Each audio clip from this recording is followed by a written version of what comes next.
This is just showing a very, very limited peek into how you'd use Django-rest framework with AngularJS.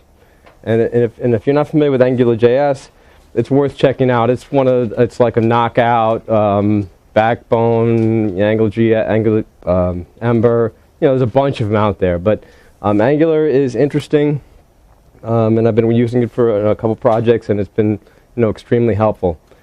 So if you haven't checked it out, it's definitely worth checking out. A big problem with the Angular is that the examples are all too trivial. So it doesn't tell you how to do what you want to do. It tells you that it's cool and tells you that it's magical, but all the examples are very, very, very poor. All right, the documentation is relatively good, but it has a lot of scary words in it, like transcludes and scopes and crazy genius Google stuff, right?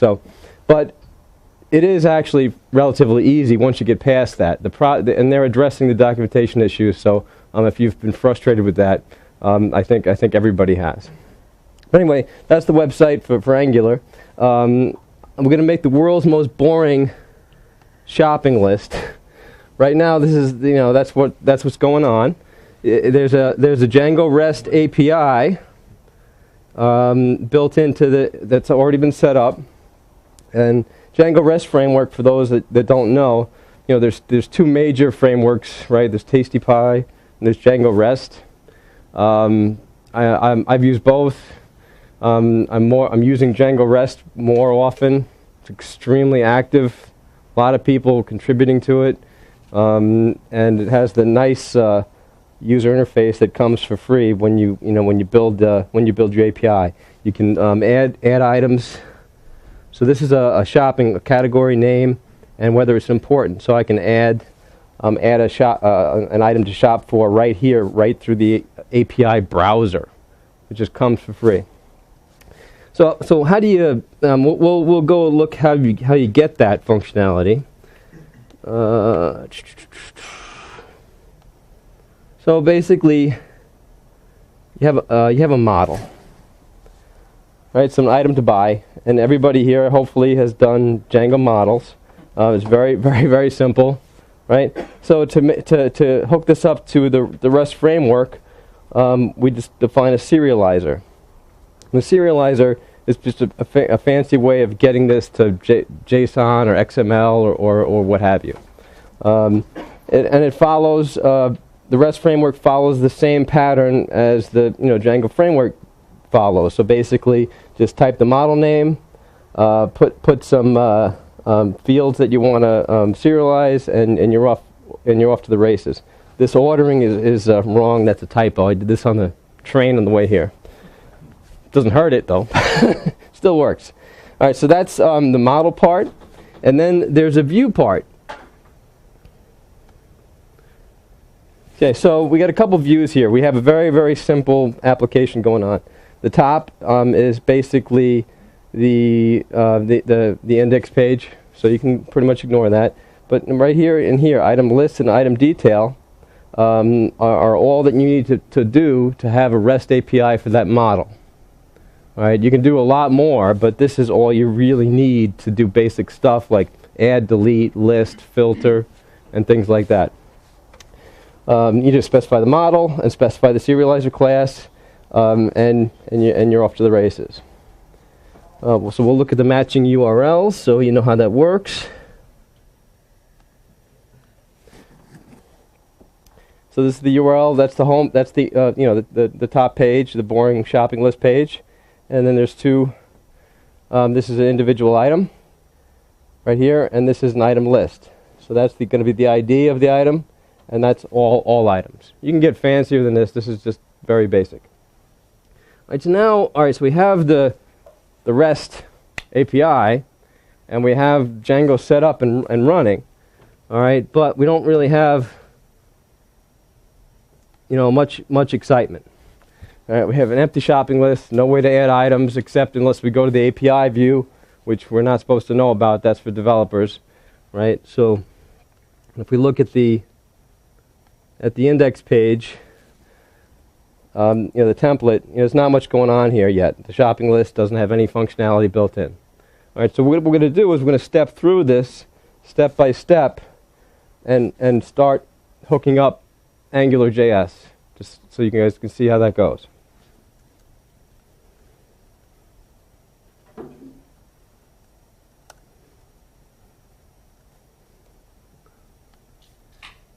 All right, so now Angular this is a message from the Angular framework. We just hooked that up. Let me just show you what we did to do that.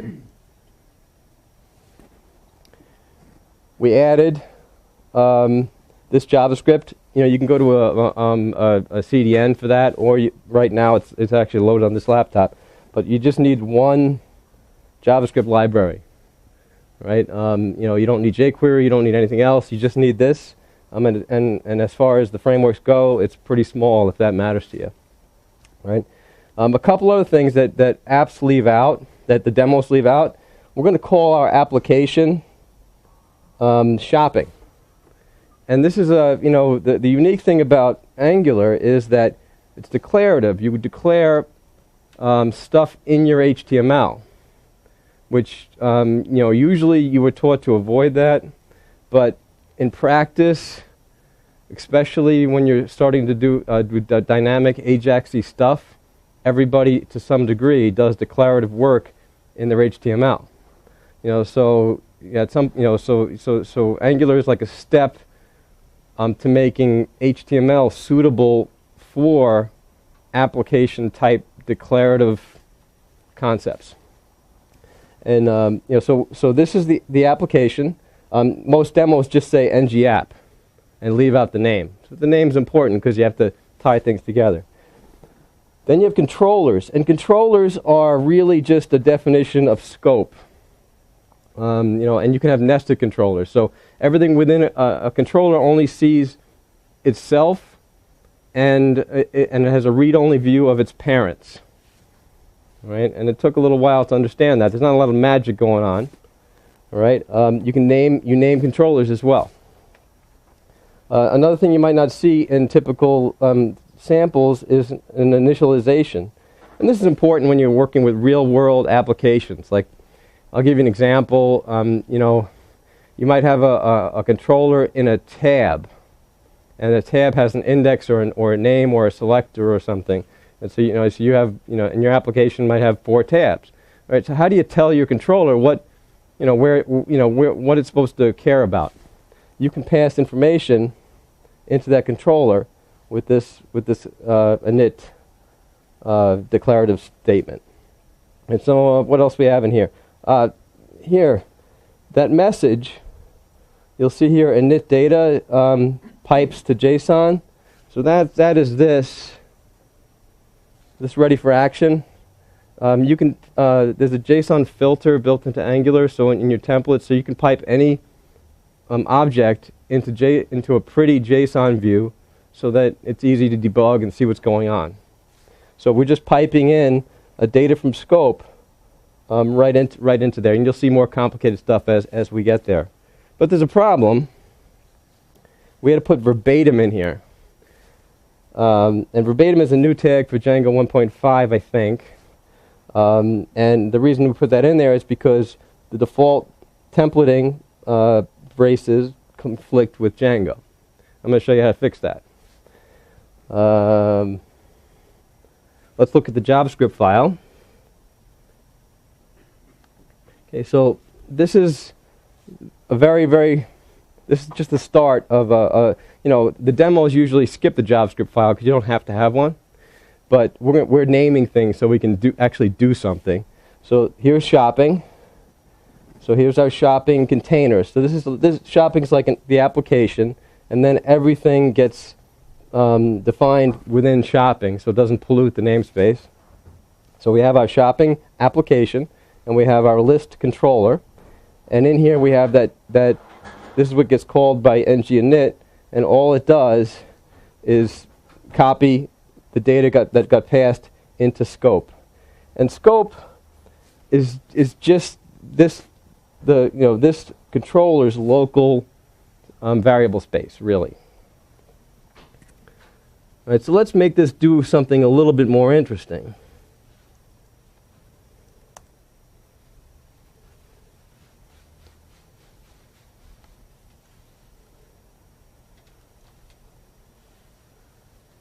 Maybe we didn't get interesting yet. We fixed the templating issue. All right, so what's happening here is we told Angular we want to use a new type of templating tags. So we did brace, bracket, brace instead of brace, brace. All right. So if we look at our HTML, you'll see that we changed that around. You know, so that's because nobody wants to use that verbatim tag all over the place. So you can mix the tags, and it gets pretty powerful.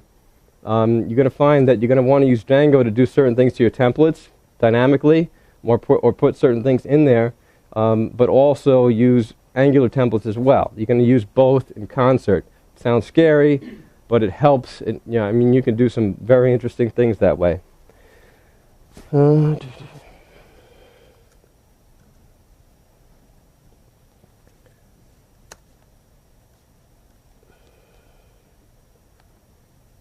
Okay, all right, we're getting a little further. All right, so now we have a way to we have a shopping list with a category name, a save button, and and this is showing the list of items. If we look at the JavaScript,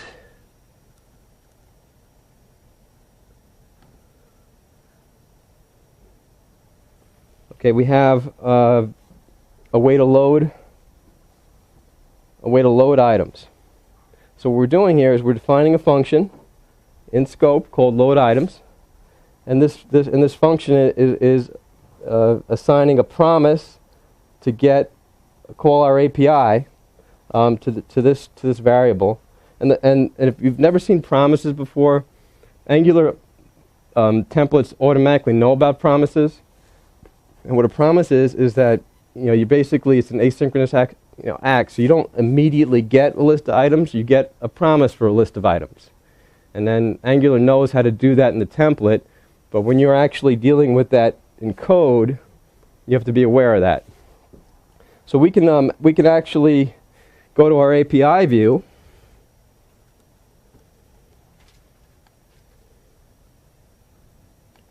put a category in,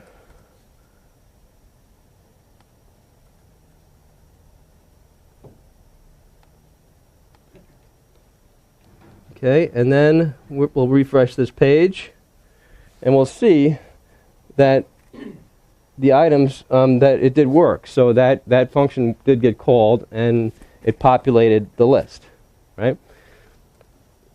So there's not a lot of code here, and this happens sequentially. This gets all defined, and then at load time, we're calling this load item. And it's just calling this function and executing this promise, and the template language is picking that up.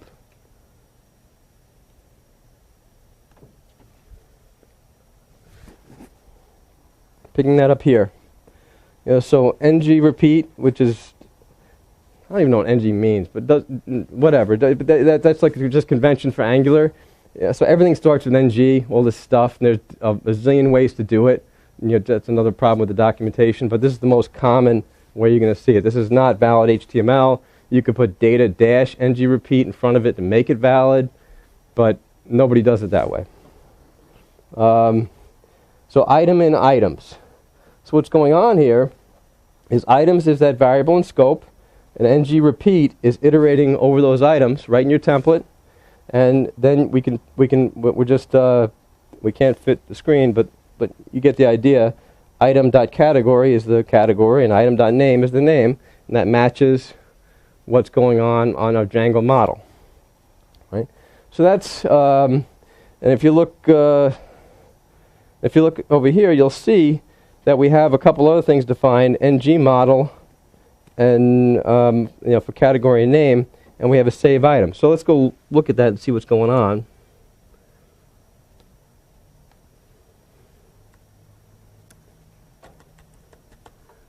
And doesn't do anything because we didn't really hook that up yet. All right, so that's really not helping us yet. So now we're going to make it a little bit more complicated. There is something, now we're at the time where a lot of people are going to go to this page on the Angular website and learn about resource. Resource, I'm sure, is immensely clever, all right, but it only works exactly the way it works, all right. So what's going to happen is if you're using the real application, it's going to go well in the very beginning, and then all of a sudden you're going to find out that it doesn't quite work the way you want it to work. It only works exactly the way it works.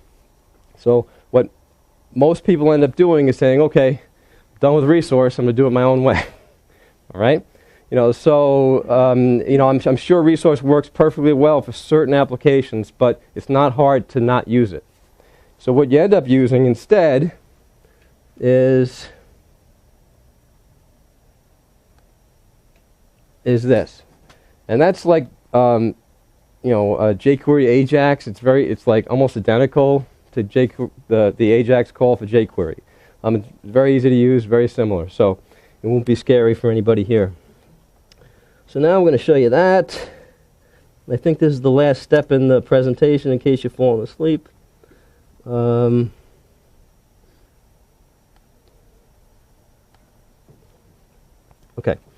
So now we have some changes going on. We changed this. This became a select box, and we have a delete button.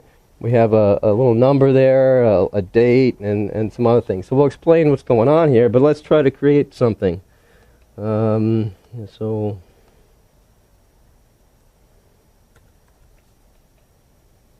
you can see, as I was typing here, you can see it coming up right here. That's because this is tied directly. It's two-way bound to the scope, right? So so basically, whatever you type there, is immediately registering in scope.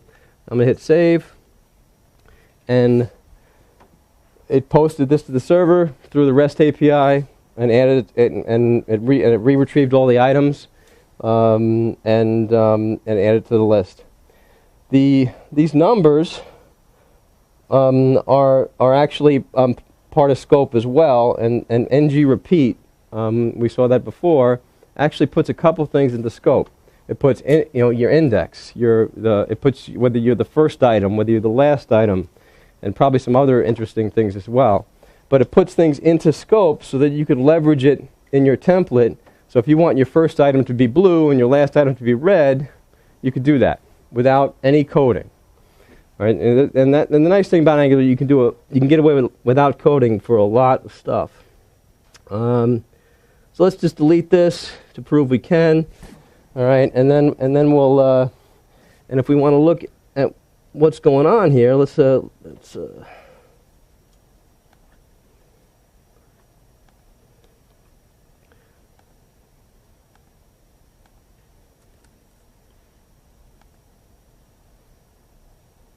so we have two things going on here. We have a post. All right, so what that and that post is posting this information. This is the information it's getting back from the REST API, the Django REST API. It's getting back basically a picture of that model. The category, timestamp, an ID, and the other fields that we have defined in that model. And that's identical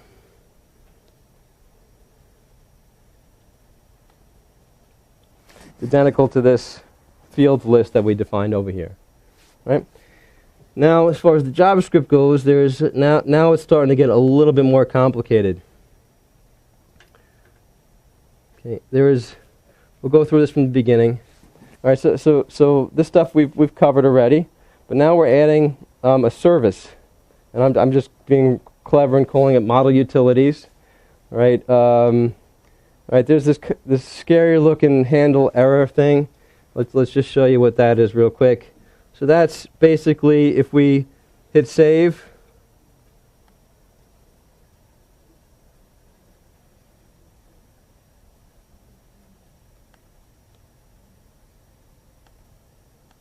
why did I not do that?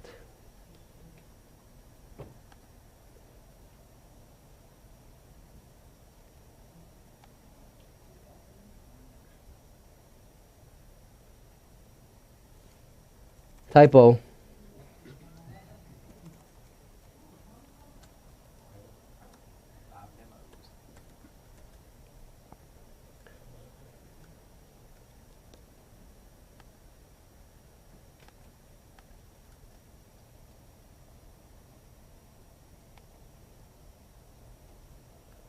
Computers are so freaking picky. You didn't code this on the bus, did you? I did on the train. All right. Okay. All right. So I tested it with category, but not. And then I turned category into a select box, so you can't screw that up now. But now, so this field is required, and this is coming from Django. This is not coming from Angular. You can do form validation in Angular. There's a very interesting stuff going on there. But of course, you still have to do it on the server, right? So Django REST and probably all the API things, spit back a crazy kind of, weird, painful error message that you have to parse. So that's why we have that handle error function. So that's not going to be something you'll see on the examples on the Angular website, of course. So that.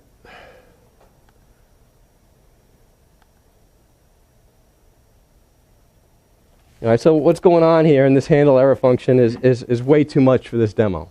All right, but basically, error destination is a Java object, and if it's a name, if it's like name or category, we're setting a property of error destination to that error message. If it's not, if it's a 500 or 401, all right, we're setting a form property of error destination to a message. So it's a little cumbersome, but basically that's how you get the right error to the right field. And if it's doesn't apply to a field, it applies to the whole form, and it just shows up in the scope, and you can display it right on your form. Okay. Right, so model utils is basically what Angular would call a service, which is basically a direct dependency injected singleton. It's just in this case, it's a set of functions that you could use to deal with Django REST models. And in a real application, you'd probably do this in a much more elaborate fashion. You might be getting into JavaScript inheritance and other crazy stuff, which I won't get into here. But it's this simple stuff going on. You get a URL. In our case, API/item. And an ID. So that's how you get, so that's pretty straightforward. All right, and then save, we'll skip create for a second. Save is very similar. What it does is it checks if there's an ID defined. If there is an ID, all right, it does a put. If there is not an ID, it basically calls create, which does a post. All right, so there's not. This is not super complicated, but this is the equivalent of what $resource does that we told you probably don't want to use, because once you reach your end of the rope, you reach the end of the rope. So this is so what's going on here is it's returning the promise, and eventually it is taking the response from the server and sticking it into the object. So whatever an object, all an object is a hash table in JavaScript, right? So we have create, save, and delete.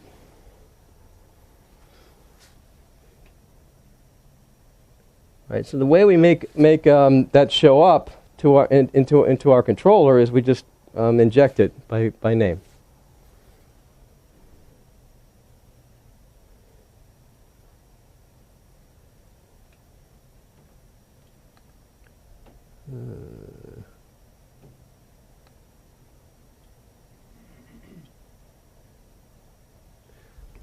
Right, so to call that function, now it starts looking simple again. All right, we're calling save with the URL. We're calling it with our object. We're pointing to our error object that we want to store our errors in. And then after that, the async call is done, we're reloading the items and setting the current item, blanking out the current item. Similar for delete. So we're again it's the same concept. This is what I meant about promises. See, your code, like if we did this without the then function, and you tried to load items, what's going to happen is your item's not going to be saved yet. So you're going to load all your items without the saved one. Same thing with the delete. So you have to use this then process when you do asynchronous work in the code. Now in your template, you don't have to worry about that because Angular makes it magic. So there was some confusion early on when it's like you assume that it should all be magic, but it's not. So I think we can look at the HTML.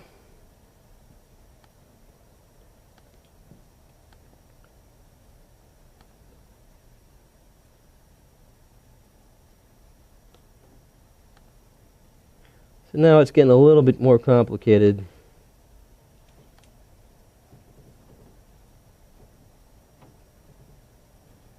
I ran out of time. I was going to show how to use Django templating to stick this in here from your normal model choices, but I was running out of time to get that fixed. So I just stuck it. I cheated and I stuck this right in. So what this is basically a JavaScript array, right in your template. So what's going on here for your select is, where this ng options tag automatically puts when you have a select HTML, they have select, and then you have option tags underneath it, right? So what's going on here is this just loops through and creates those option tags for you. So and you can do some pretty clever stuff with this. This is like the most simple example. Other things going on. There's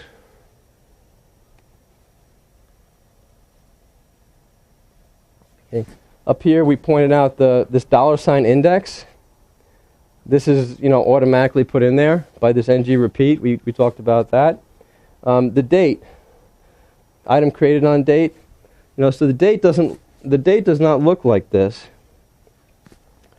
All right, when it comes from the server, it looks like an ISO timestamp, right? It's not very presentable.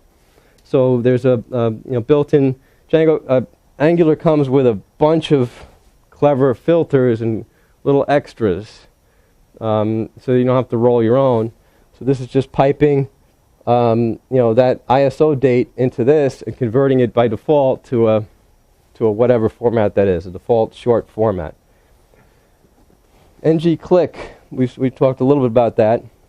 So ng-click is how to hook up a button or any kind of a click to a function right in your scope. So right now we're deleting item. So this item, we have an items collection. ng-repeat knows which item is in the list, and it passes that item to the delete item. So it makes it very, very easy to do an operation on the correct item. You don't have to put like a data-id tag in there or parse out attributes from an element. It's like if you just do a traditional JavaScript, you're going to do a click and then you have your event, and then you can parse out or do a data thing to figure out what ID it was. So because it's declarative, you don't have to do any of that stuff. It just knows it's that object, and that's just a JavaScript object. Is it resulting HTML markup or not? Like the HTML that's rendered to the page? Yeah, it's well, I'll show you. It's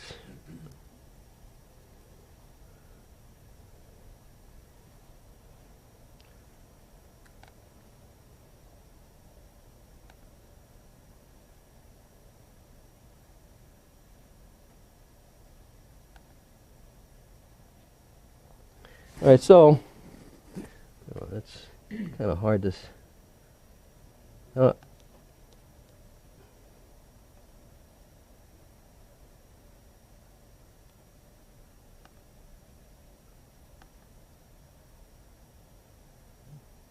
so it's a little hard to see probably when you're in the back, but so the HTML is being generated on the fly and stuck in and managed for you. All right, but you'll see that there's certain things going on that are Angular specific. Like this ng pristine and ng valid means that this is valid as far as it's a valid value as far as Angular is concerned. We're not really using Angular form validation, but that's part of that. You'll see that there's a scope and binding, which are internal Angular things. But at the end of the day, what you end up with is legitimate HTML, and it just enhances it for you. So this click, the click doesn't look any different, right? So that's that's basically it. I'm going to point out a couple websites here. Obviously, django-rest-framework. If you've never used it, it's definitely worth your trouble to play with it. It's super active. They accept changes. Angular, of course. This guy. I can't get the. All right, so this guy does articles on Angular. I mean, must have a lot of time on his hands because there's pretty elaborate stuff here. But I think Google hired him to redo the documentation on the main site. So anyway, that you can learn a lot. This is probably pretty interesting resource. And this is a bunch of very short to the point videos for more advanced kind of Angular concepts. So I only barely touched the surface, right? So of what you can do here. So there's so much more. All right. So but once you start getting into the more complicated stuff, especially the communicate between controllers or defining your own custom tags and other things like that, you can get pretty confusing, and some of these videos will help you through that. You can create your own filters. Yeah? I haven't checked out Angular much, thanks for the talk, but how are you kind of personally drawing the line between Angular and Django templating? Like, what really is Django templating better at, or where does it make sense? Right, so the big thing is, if you're doing something that has to be, that requires a high degree of interactivity, right? So recently, for a client, I did kind of a rule editing form, and it's a bunch of if, then, that. Plus a built-in RPN calculator, right? But it has to be easy for to use and has to be in a browser. So that means you really go on a round trip and having Django do all the stuff that had to be done there. Is something you just want to jump off a building, right? But doing it like with Angular. Turned into a complicated project into something that was done in, 5-6 hours, right? You can clone objects, you can move objects up and down, you can drag and drop, you can do everything you want to do, but without kind of icky kind of selectors and jQuery stuff everywhere. So you can just do it. You define, but what you end up doing is you define kind of your user interface in HTML. And, we've been all taught that that's bad, but you end up doing that anyway. So at some point, you have to have your user interface defined somewhere. So like in Django has all these super clever form widget building things, and, 8 years ago, it was fantastic, right? But if you try to make those form thingies do anything really complicated, I mean, unless you do it every day, all day, you're going to be lost. All right? If you're going to do simple things, it's great.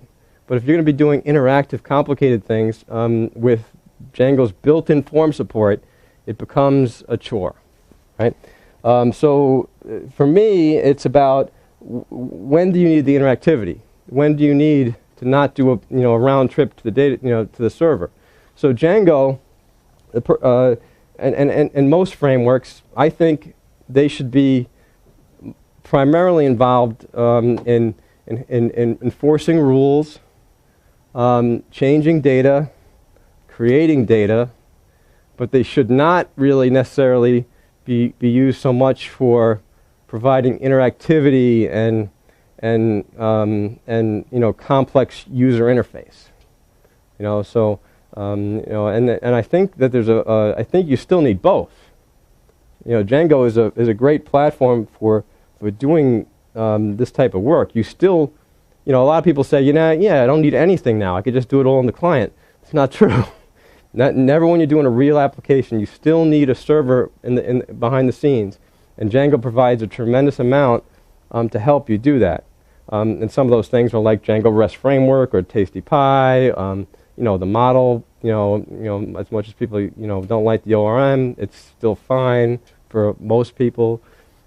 Security, session management, and when you have to, so you still need all those things, even with, an Ajax application. So, that's a. Another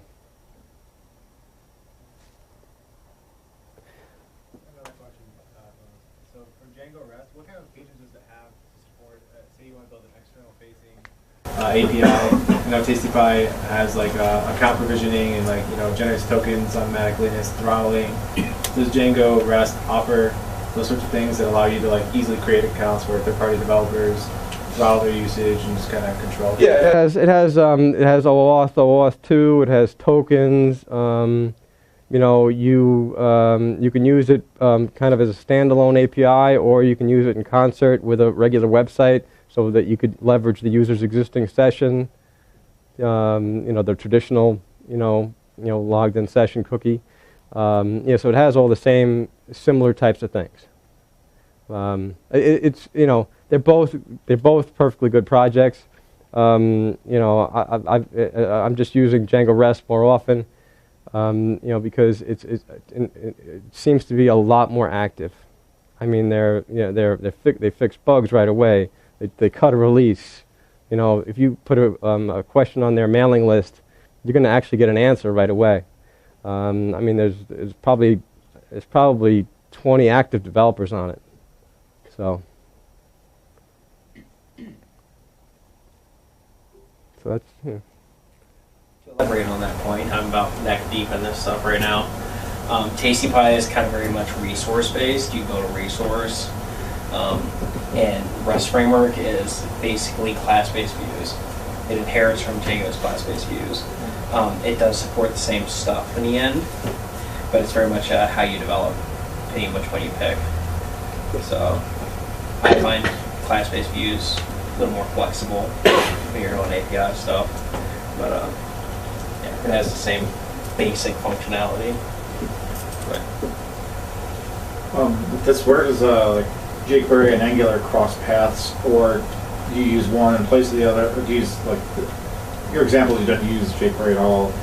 You can still. You have to be careful. That's where it gets to a little bit of a gray area. So Angular includes a built-in version, kind of they call it JQ Lite or something. So you can still do element stuff and selectors and things like that without jQuery. It's built in. But a lot of people are going to just use jQuery and Angular, and it's designed to work okay. What you don't want to do is manipulate the DOM from within your controller. They kind of frown on that because it becomes, kind of spaghetti-ish. So it kind of because that means from your controller, which is supposed to be clean and not see anything and touch anything it doesn't know about. Once you can throw in a bunch of jQuery stuff in there and do whatever you want. Nothing's stopping you, but it's kind of frowned upon. There's other approaches. You wrap things up in services, just like I did model utils. You might have a different service that manages your tabs for you. There's a project called Angular UI.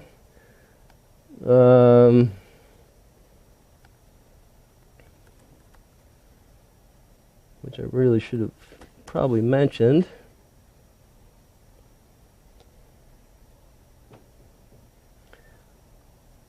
All right, let me change the site, but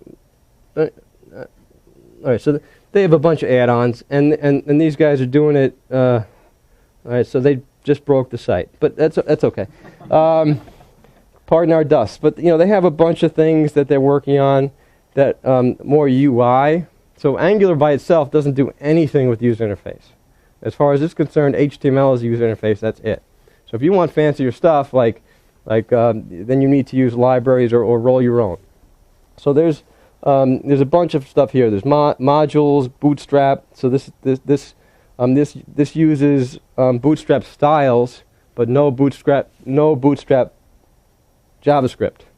So if you want fancy dialogues or buttons or tabs or accordions or whatever, you leverage a library like this, right? Instead of going to Bootstrap native or jQuery whatever, you would do this. Now, sometimes you have to. You don't have a nice library like this, and you need to do something. What I've done in kind of situations like that, where you don't have time to kind of create your own directives, which can get very complicated. That's what these guys are doing because they love this stuff, which is great. But if you don't have time for that, what you do is use like pub sub, if you've heard of that. All right, so that's basically a JavaScript publish subscribe message queue, and it works universally with from whether it's jQuery or Angular or whatever, and you publish a message and subscribe to messages, and you can hook anything to anything without kind of locking them together. And that works really quite well when you don't have some kind of a native tool to work with. If you search JavaScript pub sub, you'll find it.